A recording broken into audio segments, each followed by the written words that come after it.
नमस्कार, खबर संगम में आपका स्वागत है। मैं हूं आपके साथ प्रज्ञा। बुलेटिन में आगे बढ़ेंगे उससे पहले नजरें हेडलाइंस पर।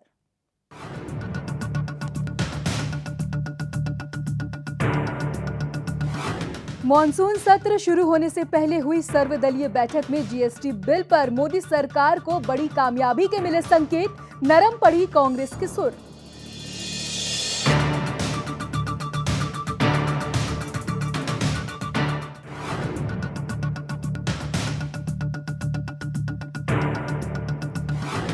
नबाम तुकी की जगह पेमा खांडू के हाथों में आई अरुणाचल प्रदेश की कमान। पेमा के अलावा चावना मेन बने डिप्टी सीएम। राज्यपाल तथागत रॉय ने दिलाई पद व गोपनीयता की शपथ।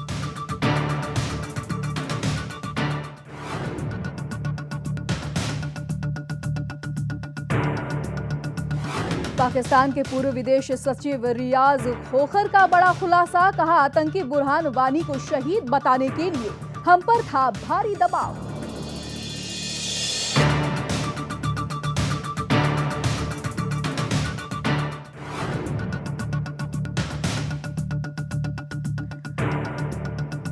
मंत्रिमंडल में विस्तार करने के बाद पीएम मोदी ने कैबिनेट समितियों का किया पुनर्गठन। स्मृति ईरानी को लगा एक और बड़ा झटका। संसदीय मामलों की कैबिनेट समिति से हुई स्मृति बाहर।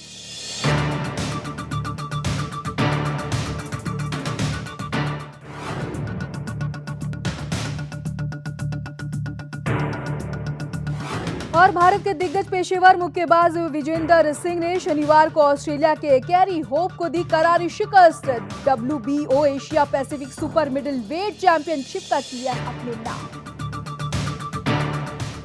तो चलिए बुलेटिन की शुरुआत करते हैं इस वक्त की सबसे अहम खबर के साथ। सोमवार से शुरू हो रहे मॉनसून सत्र से पहले लोकसभा अध्यक्ष सुमित्रा महाजन ने रविवार को सर्वदलीय बैठक बुलाई। इस बैठक के जरिए सरकार मॉनसून सत्र चलाने को लेकर सभी दलों में आपसी सहमति बनाने की कोशिश करना चाहती है, ताकि सदन चलने में कोई भी दिक्कत और परेशानी न हो।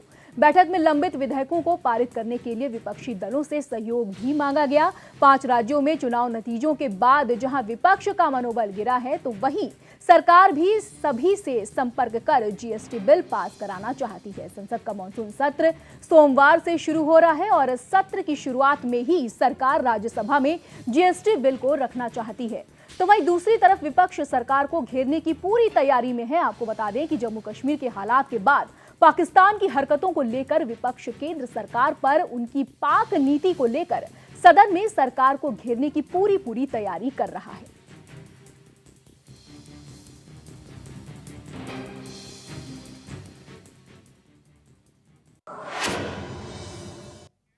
मॉनसून सत्र से पहले सर्वदलीय बैठक के बाद कांग्रेस के सीनियर नेता गुलाम नबी आजाद ने कहा कि कांग्रेस जन समर्थक, विकास समर्थक किसी भी विधेयक का समर्थन करेगी।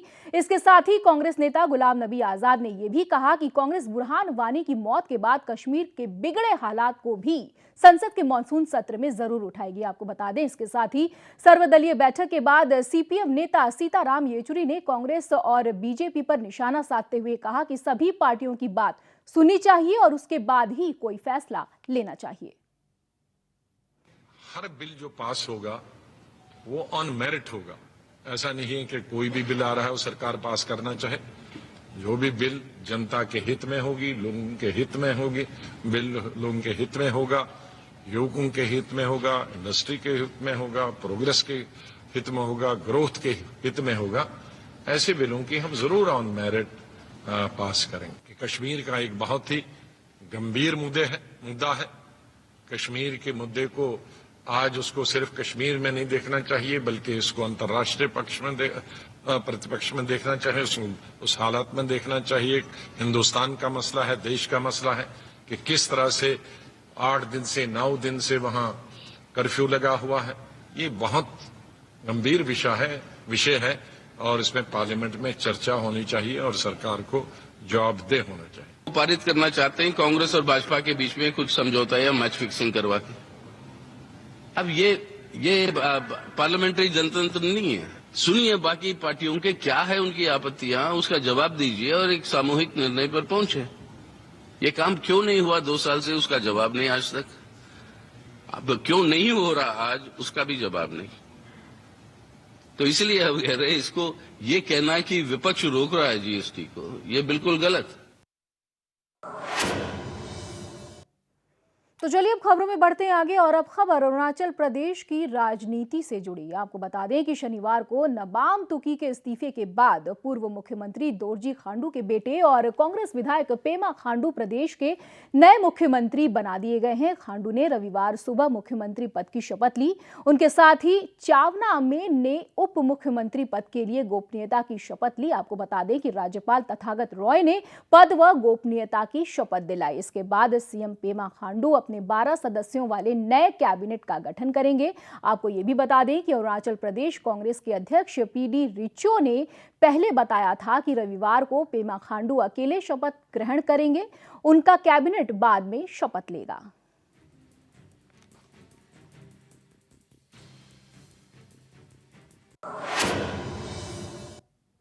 अपने मंत्रिमंडल में विस्तार करने के बाद प्रधानमंत्री नरेंद्र मोदी ने सभी 6 कैबिनेट समितियों का पुनर्गठन किया है। जिस तरह से पीएम मोदी ने अपने मंत्रिमंडल के दूसरे विस्तार के बाद मंत्रियों के विभागों में फेरबदल किया था, कुछ इसी तरह से फेरबदल कैबिनेट समितियों के पुनर्गठन में भी देखा गया है।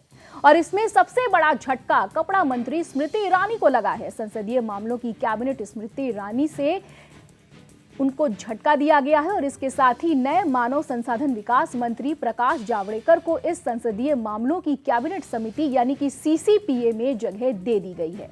आपको बता दें कि स्मृति ईरानी बतौर मानव संसाधन विकास मंत्री संसदीय मामलों की कैबिनेट समिति की विशेष आमंत्रित सदस्य हुआ करती थी। दिलचस्प बात यहां पर यह है कि कपड़ा मंत्रालय के लिए राज्य मंत्री स्वतंत्र प्रभार और संसदीय कार्य राज्य मंत्री संतोष गंगवार भी इस समिति के विशेष आमंत्रित सदस्य थे, लेकिन अब स्मृति ईरानी को कपड़ा मंत्रालय की कैबिनेट मंत्री होने के बाद भी इस महत्वपूर्ण समिति में शामिल नहीं किया गया है।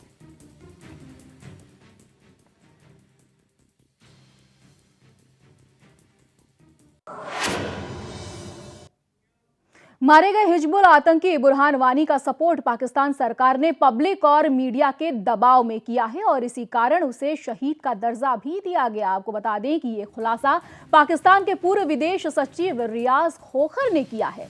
दरअसल बुरहान वानी की मौत के बाद पाकिस्तान तिलमिला उठा था। खुद पाक पीएम नवाज शरीफ ने उसे शहीद का दर्जा भी दे दिया था। आपको ये भी बता दें कि पाकिस्तान के पूर्व विदेश सचिव रियाज खोखर शनिवार को एक प्रेस कॉन्फ्रेंस में शामिल होने के लिए चीन की राजधानी बीजिंग गए हुए थे, जहां उन्होंने कहा कि पाकिस्तान ने कश्मीर हिंसा और बुरहान वानी के एनकाउंटर को पहले गंभीरता से नहीं लिया था, लेकिन मीडिया और लोगों के दबाव के बाद इसका विरोध करने का फैसला किया गया। हम चीजों को अपने हाथ से जाने नहीं देना चाहते थे। अब ये भारत पर निर्भर करेगा कि वो कश्मीर के हालात को कैसे हैंडल करता है।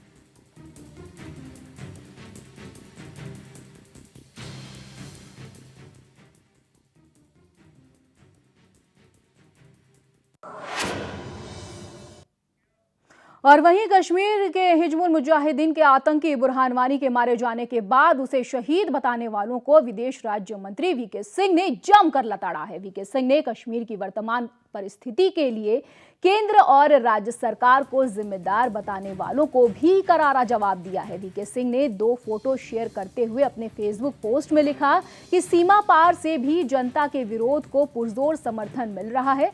अलगाववादी नेता निरंतर विरोध के पक्ष में हैं। आपको बता दें उन्होंने ये भी लिखा कि कश्मीर के लोगों से कुछ प्रश्न किए हैं। इसके साथ ही उन्होंने ये भी पूछा है कि पिछले साल जब कश्मीर में बाढ़ आई थी तो बुरहान वानी ने कितने कश्मीरियों को बचाया था।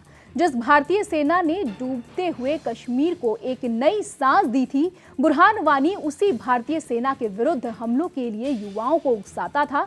भारतीय सेना ने उसे मार गिराया और हमें अपनी सेना पर गर्व होना चाहिए। इतना ही नहीं, वीके सिंह ने अपने फेसबुक वॉल पर आगे लिखा कि कुछ लोग कश्मीर की स्थिति का ठीकरा भारत के सिर फोड़ते हैं और यूएन कन्वेंशन का हवाला देते हुए कहते हैं कि भारत ने अभी तक कश्मीरियों से मताधिकार क्यों नहीं करवाया।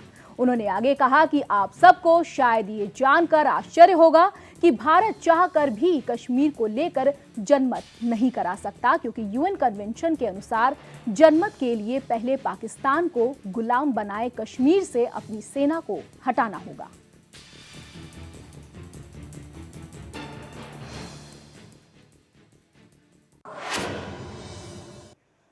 तो चलिए बात करते हैं उत्तर प्रदेश की राजनीति से जुड़ी। आपको बता दें कि उत्तर प्रदेश में सत्तारूढ़ समाजवादी पार्टी ने अपनी कार्यकारिणी का गठन कर लिया है। हाल ही में पार्टी में वापस आए पुराने साथी और राज्यसभा सांसद अमर सिंह को कार्यकारिणी में शामिल किया गया है। आपको बता दें कि मुलायम सिंह यादव पहले की तरह ही पार्टी के राष्ट्रीय अध्यक्ष बने रहेंगे, जबकि राम गोपाल यादव पार्टी के राष्ट्रीय महासचिव के साथ मुख्य प्रवक्ता की भूमिका में दिखाई देंगे।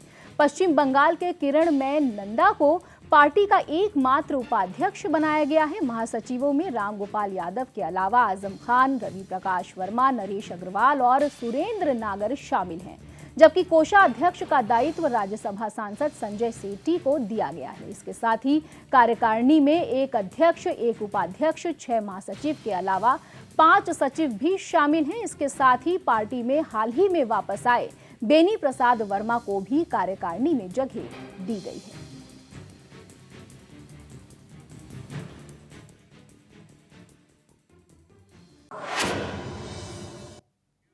प्रधानमंत्री नरेंद्र मोदी के कार्यक्रम मन की बात की तर्ज पर दिल्ली के सीएम अरविंद केजरीवाल ने भी रविवार को टॉक टू ए के कार्यक्रम में लोगों से बात की। इस कार्यक्रम की शुरुआत रविवार सुबह 11 बजे हुई। हालांकि कार्यक्रम हर महीने होगा या नहीं, इस पर अभी भी सस्पेंस बरकरार है, लेकिन कयास लगाए जा रहे हैं कि सीएम केजरीवाल का कार्यक्रम भी हर महीने किया जाएगा। मशहूर संगीतकार विशाल ददलानी इस कार्यक्रम में मॉडरेटर की भूमिका में दिखाई दिए। सीएम केजरीवाल ने पहले से तय सवालों के अलावा टेलीफोन पर तत्काल पूछे गए सवालों के भी जवाब देते हुए पीएम मोदी पर जमकर निशाना साधा। इसके साथ ही आरएसएस को आड़े हाथों लेते हुए सीएम केजरीवाल ने कहा कि आरएसएस का काम सिर्फ अफवाह फैलाना है।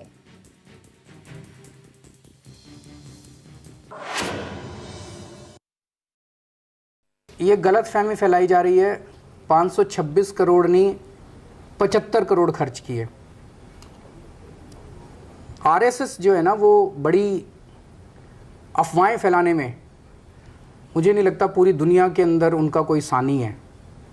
वो एक अफवाह शुरू करते हैं और फैलाते जाते हैं, बार बार बोलते हैं और वो थोड़े दिन के अंदर वो सिंक कर जाती है। 526 करोड़ नहीं है, 75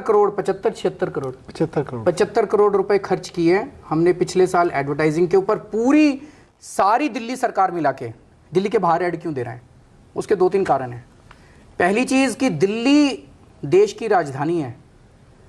दिल्ली के अंदर केरला के लोग भी रहते हैं, दिल्ली के अंदर तमिलनाडु के लोग भी रहते हैं, दिल्ली के अंदर बंगाली भी रहते हैं, दिल्ली के अंदर मलयालम भी रहते हैं, पंजाबी भी रहते हैं, दिल्ली के अंदर हर राज्य के लोग रहते हैं। तो दिल्ली के पूरे देश के लोग जानना चाहते हैं कि दिल्ली के अंदर क्या चल रहा है। बाबा साहब अंबेडकर और भगवान वाल्मीकि के विरुद्ध अकाली नेता विरसा सिंह वल्टोहा और फिल्म एक्ट्रेस राखी सावंत द्वारा की गई आपत्तिजनक टिप्पणियों के विरोध में शनिवार को वाल्मीकि दलित समुदाय के सदस्यों ने पुतला जलाया। इसके साथ ही आपको बता दें कि वाल्मीकि दलित समुदाय ने बताया कि भगवान वाल्मीकि और बाबा साहेब अंबेडकर के लिए अपमानजनक शब्दों का प्रयोग किया गया था, जिसके विरोध में विरसा सिंह वल्टोहा और राखी सावंत के पुतले फूके गए हैं। इसके साथ ही दलित समुदाय ने पंजाब सरकार से मांग भी की है कि अकाली मंत्री विरसा सिंह वल्टोहा को जल्द से जल्द गिरफ्तार कर देशद्रोह का मामला भी दर्ज किया जाए।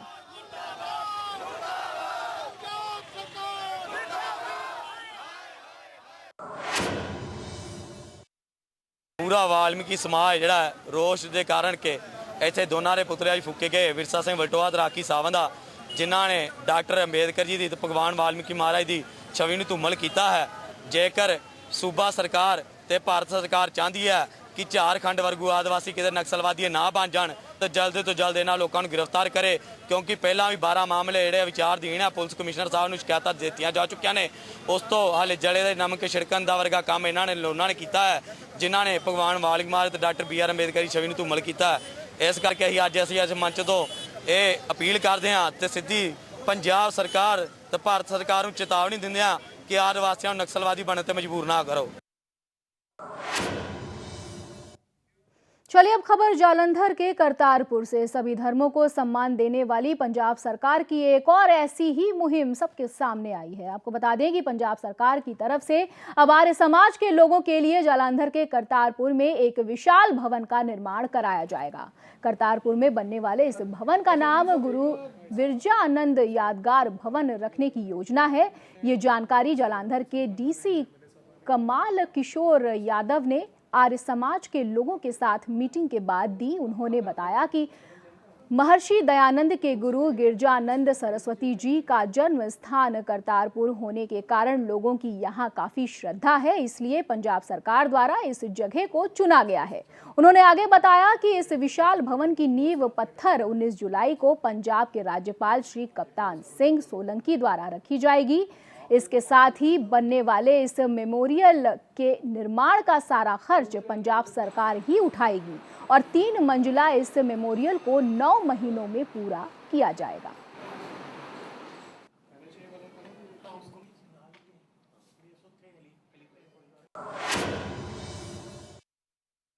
ਜਲੰਧਰ ਜ਼ਿਲ੍ਹੇ ਵਿੱਚ ਕਰਤਾਰਪੁਰ ਵਿਖੇ ਇੱਕ ਜੰਗੇ ਆਜ਼ਾਦੀ ਮੈਮੋਰੀਅਲ ਬਣ ਰਿਹਾ ਹੈ ਔਰ ਉਹਦਾ ਕੰਮ ਕਾਫੀ ਸਪੀਡ ਨਾਲ ਚੱਲ ਰਿਹਾ ਹੈ। ਇਹਦੇ ਨਾਲ ਹੀ ਕਰਤਾਰਪੁਰ ਵਿਖੇ ਇੱਕ ਔਰ ਪ੍ਰਸਿੱਧ ਧਾਮ ਹੈਗਾ ਜਿਹਨੂੰ ਗੁਰੂ ਵਿਰਜਾਨੰਦ ਸਮਾਰਕ ਕਹਿੰਦੇ ਹੈ ਔਰ ਉਹ ਉੱਥੇ ਇੱਕ ਕਾਲਜ ਚੱਲਦੀ ਹੈ। ਉਹਨਾਂ ਦੀ ਜਿਹੜੀ ਹੈਗੀ ਪੜ੍ਹਾਈ ਹੁੰਦੀ ਹੈਗੀ ਬੱਚਿਆਂ ਦੀ। ਇसी ਚੀਜ਼ ਨੂੰ ਗੁਰੂ ਵਿਰਜਾਨੰਦ ਜੀ ਜਿਹੜੇ ਕਿ ਸਵਾਮੀ ਦਇਆਨੰਦ ਸਰਸਵਤੀ ਜੀ ਦੇ ਗੁਰੂ ਸੀਗੇ ਔਰ ਸਵਾਮੀ ਦਇਆਨੰਦ ਸਰਸਵਤੀ ਜੀ ਵੀ ਇੱਥੇ ਉਹਨਾਂ ਦੇ ਗੁਰੂਕੁਲ 'ਚ ਰਹਿ ਕੇ ਉਹਨਾਂ ਤੋਂ ਉਹਨਾਂ ਨੇ ਸਿੱਖਿਆ ਲਈ ਸੀਗੀ। ਉਹਨਾਂ ਦੀ ਯਾਦ ਵਿੱਚ ਪੰਜਾਬ ਸਰਕਾਰ ਵੱਲੋਂ ਇੱਕ 9 ਕਰੋੜ ਦਾ ਪੂਰਾ ਮੈਮੋਰੀਅਲ ਜਿਹੜਾ ਹੈਗਾ ਉਹ ਤਿਆਰ ਕੀਤਾ ਜਾ ਰਿਹਾ ਹੈਗਾ ਔਰ ਇਸ ਮੈਮੋਰੀਅਲ ਦਾ ਨੀਂਹ ਪੱਥਰ 19 ਜੁਲਾਈ ਨੂੰ ਉੱਥੇ ਜਿਹੜਾ ਹੈਗਾ ਰੱਖਿਆ ਜਾਏਗਾ, ਜਿਹਦੇ ਵਿੱਚ ਮਾਨਯੋਗ ਗਵਰਨਰ ਸਾਹਿਬ ਔਰ ਬਾਕੀ ਪੰਜਾਬ ਗਵਰਨਮੈਂਟ ਦੇ ਵੱਖ-ਵੱਖ ਕੈਬਨਿਟ ਮੰਤਰੀ ਸਾਹਿਬਾਨ ਜਿਹੜੇ ਹੈਗੇ ਉਹਦੇ ਵਿੱਚ ਪਾਰਟਿਸਿਪੇਟ ਕਰਨਗੇ। ਔਰ ਇਸ ਦੇ ਇਲਾਵਾ ਆਰੀਆ ਸਮਾਜ ਦੇ ਲੋਕ ਜਿਹੜੇ ਕਿ ਪੂਰੇ ਭਾਰਤ ਵਰਸ਼ ਵਿੱਚ ਔਰ ਪੂਰੇ ਵਰਲਡ ਵਿੱਚ ਫੈਲੇ ਹੋਏ ਹੈਗੇ, ਉਹਨਾਂ ਦੀ ਵੀ ਇਸ ਜਗ੍ਹਾ ਦੇ ਬਾਰੇ ਕਾਫੀ ਆਸਥਾ ਹੈ। ਤਾਂ ਉਹਨਾਂ ਦੇ ਵਿੱਚੋਂ ਵੀ ਕਾਫੀ ਲੋਕਾਂ ਵੱਲੋਂ ਇਹਦੇ ਵਿੱਚ ਪਾਰਟਿਸਿਪੇਸ਼ਨ ਕੀਤਾ ਜਾਏਗਾ। चलिए खबरें में बढ़ते हैं आगे। लगातार बढ़ते अपराध पर लगाम लगाने के लिए अब जालंधर देहाती पुलिस ने अपने कमर कस लिए हैं। जी हां, आपको बता दें कि जालंधर देहाती पुलिस को उस वक्त एक बड़ी कामयाबी हाथ लगी जब पुलिस ने कार लूटने वाले गिरोह के एक सदस्य को धर दबोचा। इस मामले पर ज्यादा जानकारी देते हुए जालंधर देहाती पुलिस के एसएसपी हरमोहन सिंह ने बताया कि पंचरंगा पुलिस चौकी के इंचार्ज सिकंदर सिंह को कार लुटेरों की सूचना मिली थी, जिसके बाद इलाके में नाकाबंदी भी की गई और आरोपियों को गिरफ्तार किया गया। आपको बता दें कि गिरफ्तार किए गए शख्स के पास से 3 कार समेत एक धारदार हथियार भी बरामद की गई है। फिलहाल पुलिस गिरफ्तार आरोपियों से पूछताछ कर रही है।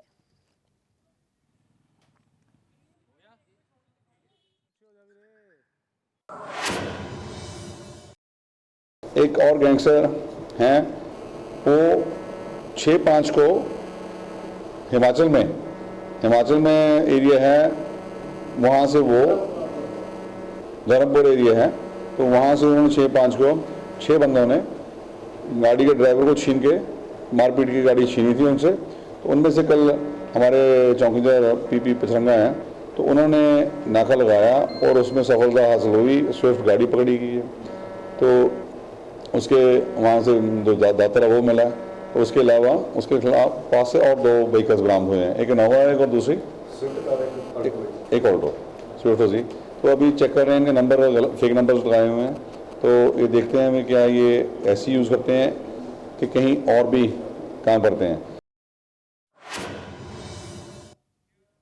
और अब खबर उत्तर प्रदेश के बांदा से, जहां केंद्र सरकार द्वारा लोगों की सहूलियत के लिए बनाए गए अंडरग्राउंड ब्रिज अब लोगों के लिए ही मुसीबत का सबब बन गए हैं। पिछले कई दिनों से लगातार हो रही बारिश की वजह से अब ये अंडरग्राउंड ब्रिज जानलेवा साबित हो रहे हैं। दरअसल बांदा के मटौंध रेलवे स्टेशन के पास बने अंडरग्राउंड पुल में पानी भर जाने की वजह से लोग अपनी जान जोखिम में डालकर रेलवे लाइन पार करने को मजबूर हैं। उधर मामले के विरोध में सपा कार्यकर्ताओं ने केंद्र सरकार के खिलाफ जमकर नारेबाजी करते हुए मटौंध रेलवे स्टेशन में ट्रेन रोककर जमकर बवाल काटा।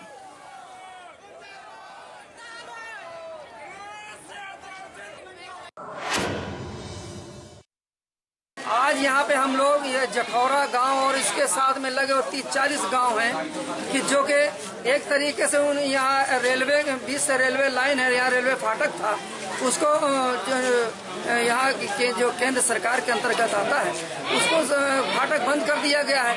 नीचे के अंडरलाइन की व्यवस्था की गई है, उसमें पानी की व्यवस्था नहीं कि पानी निकले का। आज पूरा पुल जो है अंडरलाइन ग्राउंड जो पुल बनाया है उसमें पूरे में पानी भरा हुआ है। अगर किसी की मौत मिट्टी हो जाए तो यहाँ से कोई निकलने का साधन नहीं है। ये जखौरा रेलवे स्टेशन के पीछे में एक पहले से रास्ता चलते चला आ रहा है, परंतु रेलवे द्वारा जो अंडरपास बनाया गया उसमें पानी ज्यादा इकट्ठा हो जाने से आवागमन बंद हो गया है। इन लोग ये मांग कर रहे थे कि जो पहले वो रास्ता भी कम से कम भरे बरसात तक चालू रहे ताकि जनता को आवागमन में दिक्कत न हो, और उसके पास जब तक अंडरपास की पानी का निकासी का मुकम्मल इंतजाम न हो जाए जब तक वो रास्ता चलते रहे, यही डिमांड कर रहे थे। अब खबर मसूरी से। मसूरी में पिछले 24 घंटे से लगातार हो रही भारी बारिश से जनजीवन पूरी तरह से अस्त व्यस्त हो गया है, जिस कारण स्थानीय लोगों के साथ साथ पर्यटकों को भी खासी परेशानी का सामना करना पड़ रहा है। बारिश के कारण कई स्थानों पर भूस्खलन के चलते पेड़ गिर गए हैं। बारिश के चलते कई मार्गों पर मलबा आने से यातायात पूरी तरह से बाधित हो गया है। इसके साथ ही लोगों में लोक निर्माण विभाग की लापरवाही से खासा आक्रोश भी देखने को मिल रहा है।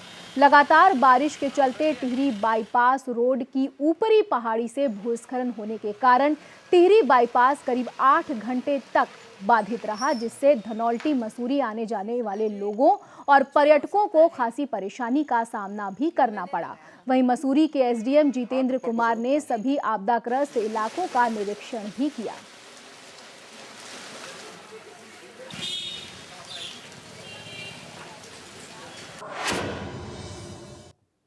तो चलिए अब खबर सीधे खेल जगत से जुड़ी। दिल्ली के त्यागराज स्टेडियम में शनिवार को खेले गए WBO Asia Pacific super middle weight championship के फाइनल मैच में विजेंदर सिंह ने जीत हासिल करके ये बता दिया कि वो भारत के सफल बॉक्सर्स में से एक हैं।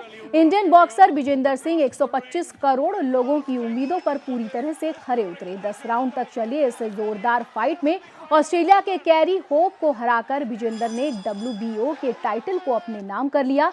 विजेंदर की ये प्रो बॉक्सिंग करियर की 7वीं जीत है और पिछले 6 फाइट में विजेंदर ने अपोनेंट को नॉकआउट किया था। इस फाइट को देखने के लिए त्यागराज स्टेडियम खचाखच भरा हुआ था और साथ ही भारतीय क्रिकेट खिलाड़ी युवराज सिंह, पूर्व बल्लेबाज वीरेंद्र सहवाग और कांग्रेस उपाध्यक्ष राहुल गांधी भी विजेंदर सिंह का मैच देखने के लिए पहुंचे थे।